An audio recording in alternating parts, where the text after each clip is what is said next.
Whatever rocks your socks, whatever spins your top, whatever winds your watch, whatever flips your flop, whatever turns you on, whatever flies your flag, whatever bangs your gong, or whatever swings your bag.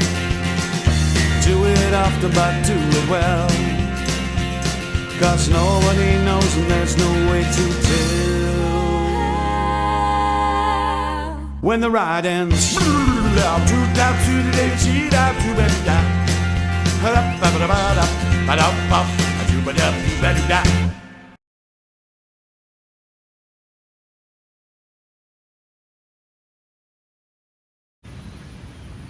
So this is the end of the road. 10 kilometers that way is my house.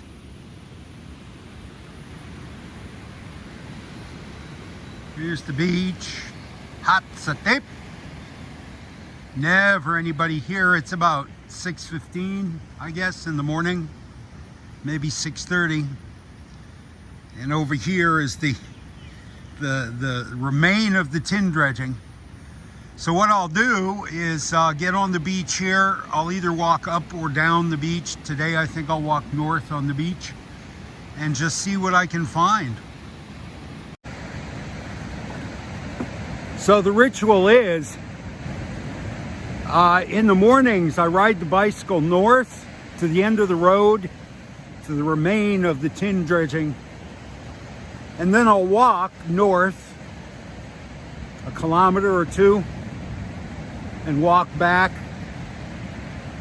And in the evening at sunset, because I'm no longer hanging out at the broccoli store at sunset anymore, so in the evening I'll ride the motorcycle south. I have to go a fair distance to find a beach I haven't already combed. And while every single day the tide will bring in little stuff, particularly lighters, cigarette lighters, and net floats, bigger stuff like nautilus shells or coral, or just bigger plastic items that might be useful on a set. I've picked up pretty much everything there for about, I guess, I don't know, 20 kilometers or more of this beach. So now it's the rainy season. There's a lot of trash on the beach, but what I can use is a fairly small portion of it. So here we are.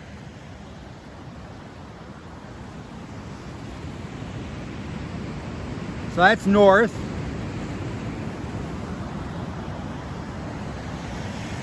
That's south. It's a two-dimensional world. Something there's an awful lot of is these lids. These little plastic twist-on lids to bottles and stuff.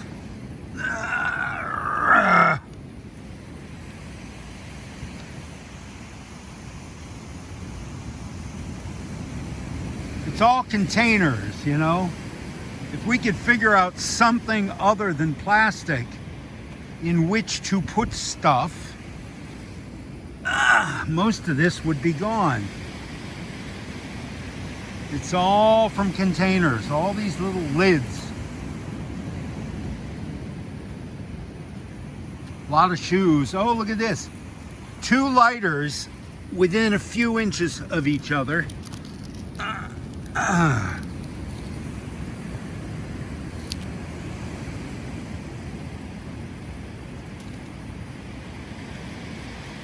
Ooh. Action figure. You see your face, dude. Focus. There we go. Yeah.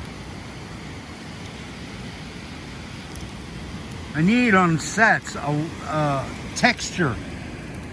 Just stuff in the background to break up the wall, right? Shape, texture, color. So virtually anything, if it is somewhat unusual, is useful.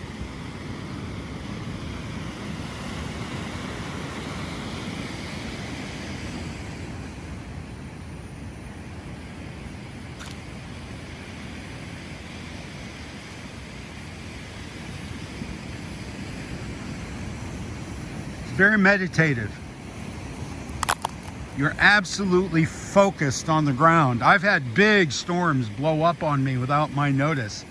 Here's our first net float of the day, and it's blue, not pink. That's a plus. And some fishermen, they get bored out on the boats and they do not work. There's really no reason to tie up a little plastic float with that much string. Somebody was just practicing his knots.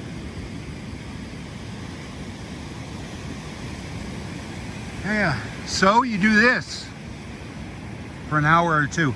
That's called lone tree. That's what I call it.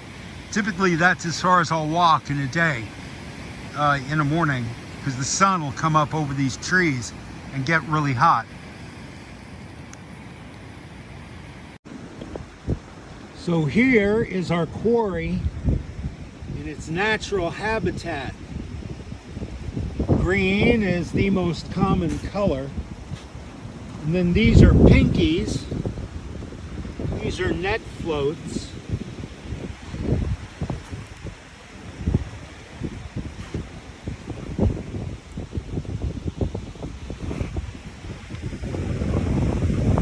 This is a net float. This is another lighter.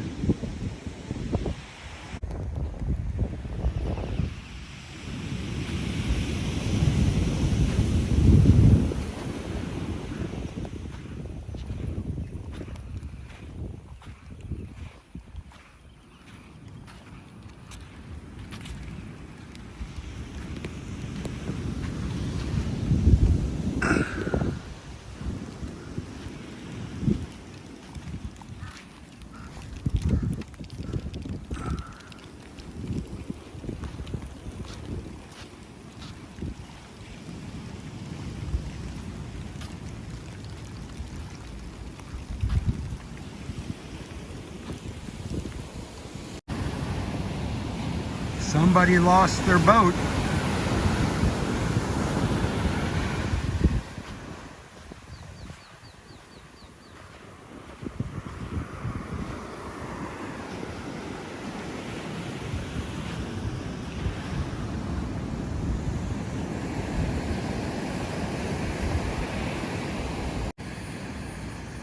So typically, I'll see the same kinds of trash every single day.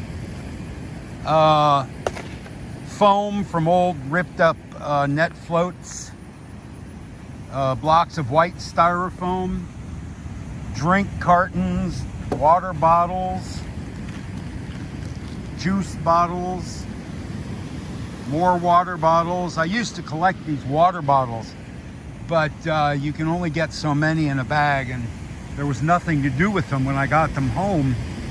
Chamnan would take them and recycle them if he remembered, but he seldom remembered. So I don't really touch anything. You know, all of this black stuff, all right, that's all organic. That's you know, branches and leaves off the casuarina trees. Nothing wrong with that. Beautiful old ash gray driftwood. Nothing wrong with that. Old coconuts. Nothing wrong with that. So don't let the fact that there's this big black swath of what looks like trash going down the beach. Yeah, a lot of it is man-made trash, but a lot of it, especially the darker colored bits, you know, that's just broken trees. There's nothing wrong with any of this stuff being on the beach, but that kind of stuff, strings and nets gather into big bundles, and they keep catching fish forever and killing fish and turtles and dolphins and everything else. So this stringy stuff, plastic bags and stringy stuff, is really the worst. Oh.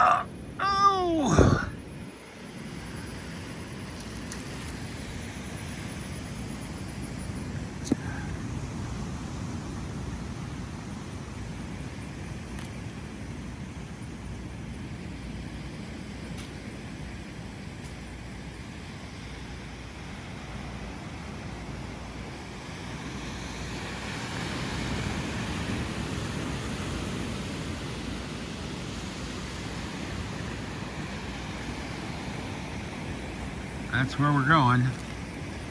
Lone Tree.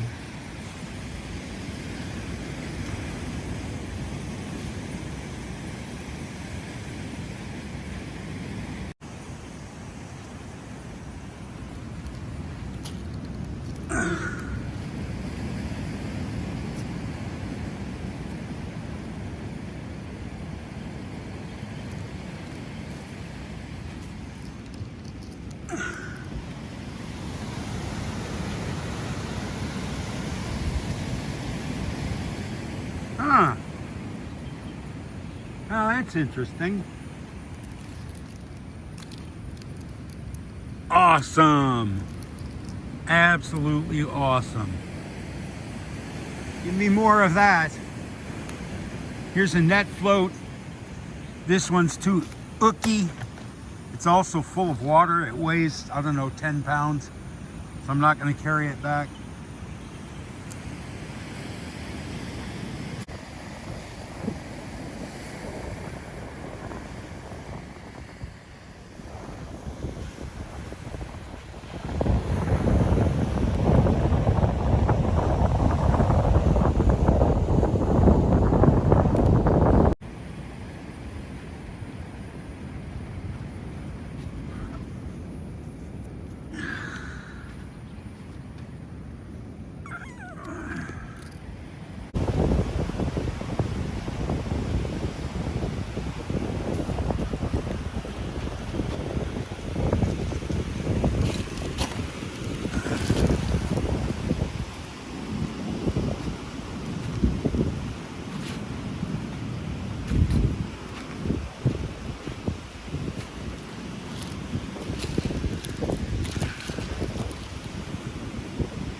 Almost stepped right over it.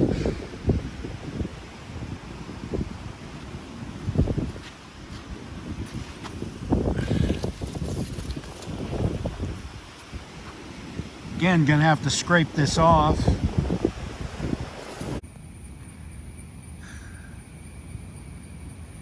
And of course, this is the ultimate fate of all that plastic on the beach. It becomes microplastics. All these little fractured pieces of plastic. And it just floats around in the ocean for years and years and years. There's a lighter. I don't think I'm going to bother with that one. It's black. I don't much care for. I only like the lighters that are clear and in pretty colors. But yeah, eventually this is what we're left with. Now, if you could make a market for recycled plastics, the village people would come out here every day and sift this sand and gather all of this and sell it. But we don't do anything except for money.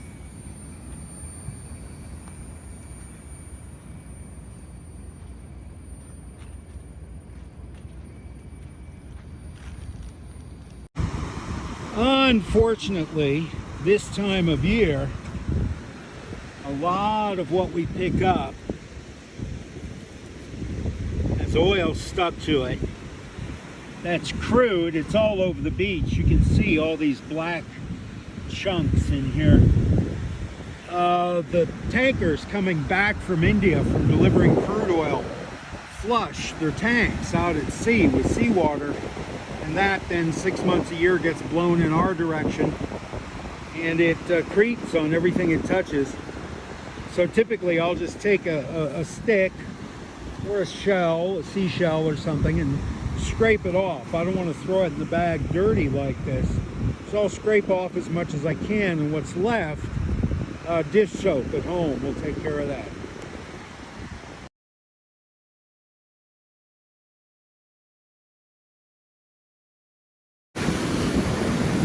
Some things we just leave on the beach.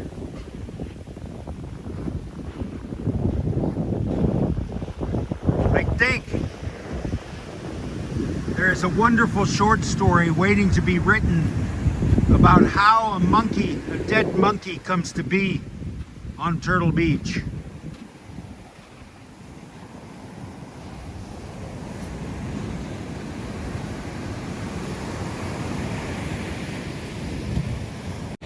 I hope you can hear me over the surf. I'm going to share with you an art project. This is the announcement of an art project that I think will take about 10 months to complete. So I've got in the house at the moment a little over 3,000 lighters. And I strip them down to just the plastic. I wash them. I take these tops off. I drain the butane.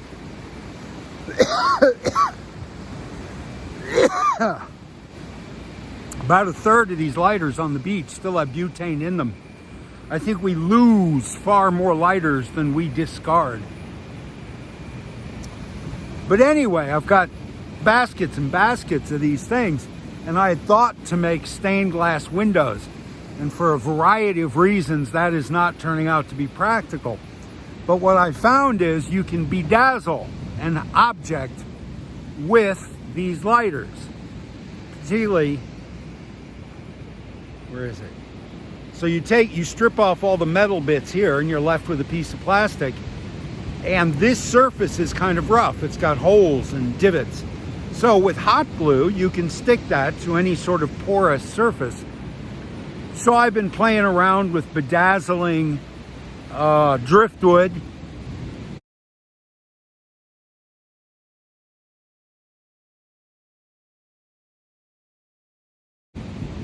And looking for suggestions on Facebook. And a Facebook friend said, well, make a big turtle out of lighters. And I went, yeah, right. Make a big turtle. Hey, I could make a big turtle. Every year at the Turtle Festival, you have a parade. And civic groups, school groups, women's auxiliaries, the Lions, the Kiwanis, they'll make floats on the backs of pickup trucks. Big turtles, because it's Turtle Beach. It's the Turtle Festival at Turtle Beach. Oh, Tale, father of the ocean.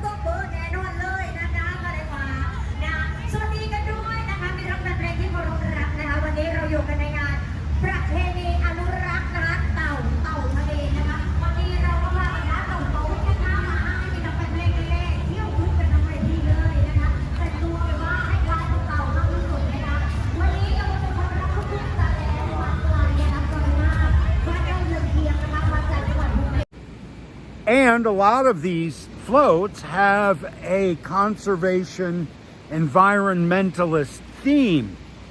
Some are made out of trash, literally made out of the same stuff I pick up on the beach. I've never seen anybody make a turtle completely covered in plastic lighters. 2 lighters, that's an interesting fish lure right there, but I'm not going to stop to pick it up. 2 lighters will cover 1 square inch of surface. That right there is about a square ½ inch. So 2 of these will cover 1 inch of surface. It's very difficult to figure out the surface area of something as irregular as a giant turtle. But I think 3,000 lighters should do it. And of course, I'll keep doing this every day. I'm going to keep picking up lighters forever because now it's a habit, and I'm very much a creature of habit. I may get rained on. I don't know. Is this nauseating to watch with the vibrations? Sorry. Anyway, yeah. I'm going to go register. You have to register at the Albator. I'm going to go register and see if they'll let me. And I'm going to make a turtle. I think I'm going to make the armature out of styrofoam and cover it with burlap and latex glue, so I have a real rough texture to use hot glue then to stick this. So it'll be studded. It'll be like a porcupine or a hedgehog. It'll be, these will all be upright, not flat on the turtle, but upright, so that he's, you know, you see barnacles and mussels kill a lot of turtles. Barnacles and mussels will latch onto a turtle and reproduce, and you can find videos on YouTube of these turtles completely covered in barnacles, and that's kind of what I'm imagining it'll look like, but much, much prettier barnacles. At any rate, a turtle hedgehog, a turtle porcupine. Oh, there's a lighter. I don't know if 3,000 lighters, and every single damn one of them represents an old man bending over and going, ah! All right, tell your grandchildren you were there for the announcement of Steve's Turtle Project. The Turtle Festival's in March.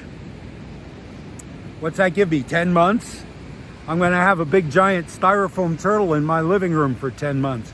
It'll take me a while to get to even having a styrofoam armature to build off of. But at any rate, yeah, I think that's what I'm gonna do with all of my lighters. I don't know if any of this will be useful because I'm walking down the beach. There it is. Turtle Beach, baby! Represent. That's south. That's north. There's Lone Tree. That's it. So, after we bring home the lighters, we put them in a perforated box and rinse the salt and the sand off of them and off our feet. And then we take them inside. So the next step, we've got our dirty lighters fresh off the beach. And the next step is we take our pinchers, and we take a lighter, you grab the top of it and just bend. And that strips it for you. Now this has got a little bit of fluid in the bottom, which may or may not be butane. But we carefully open the top. And it's spraying butane, so we throw it across the room. As you can see, I am working in an extremely well ventilated area. I got a breeze going straight through the house. I got the fan going right here. I got my eustachian tube plugged up. God is in his heaven and all is right with the world. So we take another one. Whoop. Bits and pieces fly everywhere. We open this up. This doesn't seem to have anything in the bottom. Sometimes the liquid in the bottom is butane, and sometimes it is seawater. Now what's left when you get that screw off is the tube, the siphon. And typically, that'll just fall out with a tap. And then you have a clear, empty piece of plastic. A pretty piece of plastic. Now you've got, some of these have accretions. I don't know if you can see that. There's a bunch of white calcium deposited on this. So you take a palette knife and just give that a little scrape beforehand. Pop the top off. This doesn't have any fluid, so it won't go foof. Oh, yes it did. Stem. Whoop, there it goes. Empty piece of plastic. In a lovely shade of green. Now I was hoping to show you what it looks like when one's got a lot of butane left in the bottom. It makes a very satisfying fa-doom. But I'm not finding any. So that's it. Check with me in about 20 minutes. It's something you can do while you watch videos, listen to music. I'll come back to you. So this one has a fair bit of liquid. I don't know if that's butane or seawater. We're going to find out in about 10 seconds here. And again, if it starts to psss, I throw it across the room and let it exhaust itself, not close to me. So let's see what happens. Typically, you'll see it start to bubble down here if it's butane. As the pressure is released, there it goes. You see that? So yeah, we throw that across the room. We don't need to breathe that if we can avoid it. Okay, so we have our basket of stripped lighters. So there's nothing left but the plastic. All the metal bits are gone. There's still a lot of calcium accretion on these things. There's a little bit of tar left, a very little bit of tar. So what we're gonna do is dump these in a bucket of soapy water. This is just dish soap. Dish soap works real well on that tar. And we're just gonna let them soak for about half an hour or an hour, or until the next time I walk past the sink and remind myself that I'm soaking these lighters. We're gonna let them soak a while.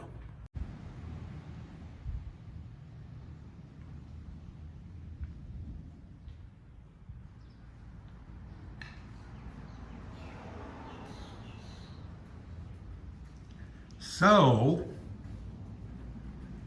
we've let these soak for about an hour. Now we're gonna wash them. We wash them with just a normal pot scrubber and a palette knife. Here we go.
All right, we have dried these in the sun, and now it's time to divide them up, sort them by color.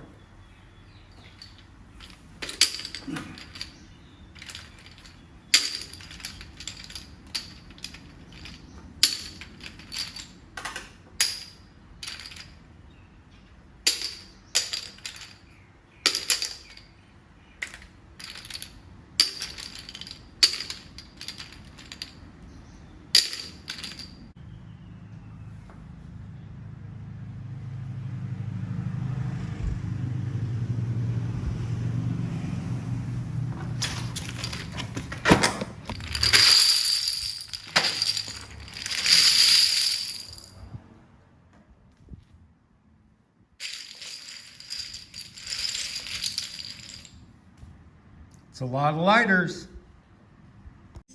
Whatever shaves your sheep, whatever bakes your clam, whatever digs your feet, whatever smokes your hand, whatever blows your nose, whatever chews your bone, whatever squirts your hose, whatever sings your song.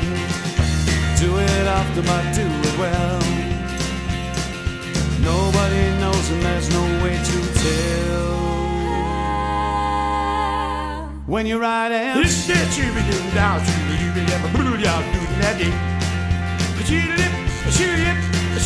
shoot down to that